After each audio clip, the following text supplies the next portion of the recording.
These days, police can often rely on science to help them solve cold cases.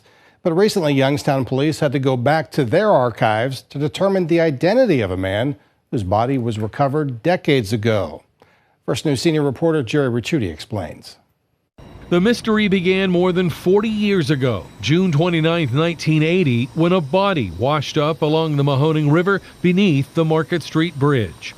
He had no possessions on him, and there was no unique identifying, things that would lead us to figure out who he was. Complicating things, there was no usable DNA and only smudged fingerprints from the victim.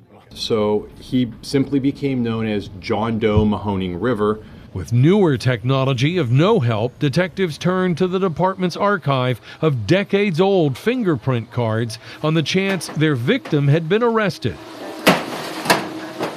But even when police could go back and use the old-style fingerprint records, it took months of painstaking work comparing those fingerprint cards they had on file, thousands of them, with the fingerprint records they had to use from the victim. We got all these tens of thousands of records down to 3 boxes of potential candidates. With the help of 2 former Records Division officers, one of whom is now retired, detectives came up with 1 set of prints, which were sent to the state BCI lab for comparison with the victims, and it worked. His name was Ralph Coffman. It turned out Coffman lived on the city's Lower West Side, not far from where the body was found. It's believed he had drowned.